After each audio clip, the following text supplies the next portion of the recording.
Joining me now, investigative reporter, Fox Business contributor Sara Carter. Sara, great to see you. Great to see you too, Lou. Mark Meadows, in a letter revealing these new texts, April 10 and April 12th of last year between Strzok and Lisa Page. This is an obvious evidence of a very specific strategy to leak to the media and to use that to act against, in this case, Carter Page. That's right. It was actually to act against as well, against the Trump administration. Think about this, Lou. These text messages are so explosive because they reveal the malfeasance inside the FBI and the DOJ. Here, Peter Strzok is saying we're coordinating these high-level officials with high-level DOJ officials to leak information about a foreign intelligence surveillance warrant. This is about a counterintelligence investigation to the media. On the day that text was sent, that back and forth happened, they went and met with the DOJ. The very next day, the Washington Post publishes a story about the exclusive story actually stating that Carter Page is being investigated by the FBI and that they had taken a FISA warrant out on him. This was not just about Carter Page. They were utilizing Carter Page to go directly after after President Trump and the administration. And this is really serious evidence of malfeasance. This will be investigated. Yeah, it's going to be investigated. But my Lord, we've watched 2 years of investigation, Sara. We've watched it in Congress. We've watched the investigation, of course, of the FBI of the president. We've watched the special counsel. We have seen more evidence of political corruption on the part of the special counsel, the FBI, the Department of Justice, and not one scintilla of evidence against this president and his. I mean, it's just mind-boggling to see this thing persist.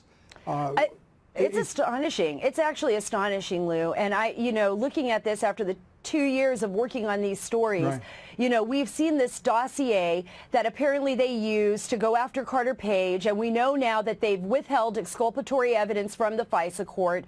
We know that they've withheld a number of pieces of evidence, which hopefully the president will declassify all of these documents so that the American public can see what the FBI and DOJ did under President Obama and how they went directly after President Trump. And you said it perfectly. We have found nothing to show collusion between President Trump and Russia. Absolutely zero. But every day we get more documentation showing collusion between the DOJ and the FBI, right. showing collusion between the Hillary campaign and foreign spies and Russians. I mean, it's really incredible.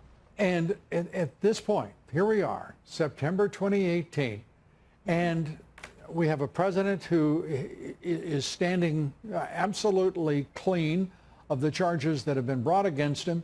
We see every kind of evidence of corruption, political corruption in the FBI, the Department of Justice, in the Obama administration intelligence community, by the way.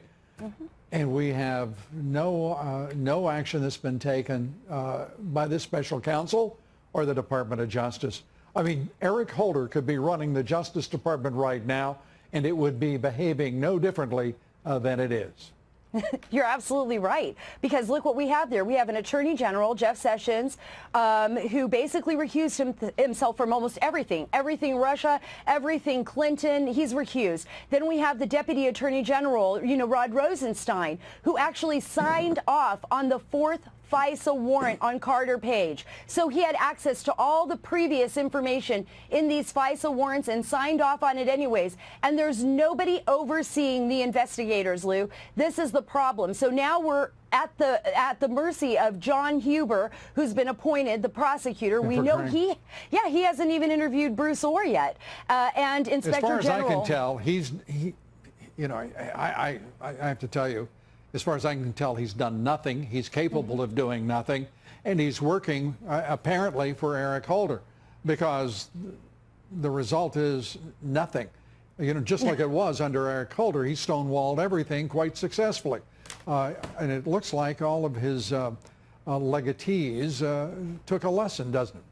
Yeah, it sure does. I mean, the one thing that we can hope for, and I've been hearing rumblings about this all through Congress, is that Attorney General Jeff Sessions either resigns after the November elections or before, somebody else is put in place, and a special counsel is ordered to investigate all of this. Please, no more special counsels. I know, but you know, where do you go from here? Either John Huber has to do his job, or John Huber is he's either incompetent, or he's checked out, or he's indifferent to history, because this is insane.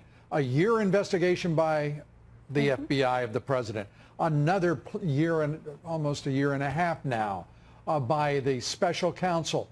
And all that happens is that we are frustrating a president who has a responsibility to govern the nation, is still doing incredible things, unprecedented achievements. It's insane that we would even, in my opinion, think about another special counsel. This is a Justice Department, and the president should order these people sacked and replace them with people who will get to the bottom of all that is politically corrupt in Washington, D.C.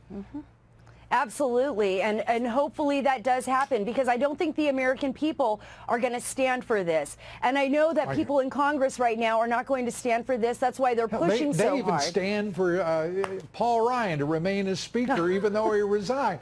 I think the people in Washington could stand for anything. Sarah, you're probably right, Lou. It's good to see you. Thanks for being here. Good to see you Talk too. soon.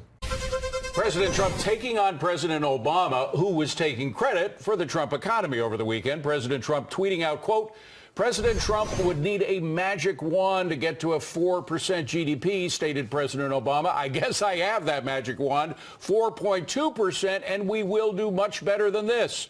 We have only just begun. Here now is Christy Setzer, Democratic strategist and New Heights Communications president, and Kayleigh McEnany, RNC spokesperson. Good to see you both. Thanks for being here. Christy, first to you. By the way, we look for that magic wand statement. I don't think President Obama actually said it, but a lot of his colleagues did. And we go back to the night of President Trump was elected, when Paul Krugman and others were saying it's going to be an economic disaster. The market's going to crash. It's never going to recover. We had Nancy Pelosi say that the tax cuts would lead to an Armageddon, an economic Armageddon. Then we had the LA Times. If Trump thinks he can get more than 3% economic growth, he's dreaming. These people were so wrong. Why should we believe that President Obama is now right?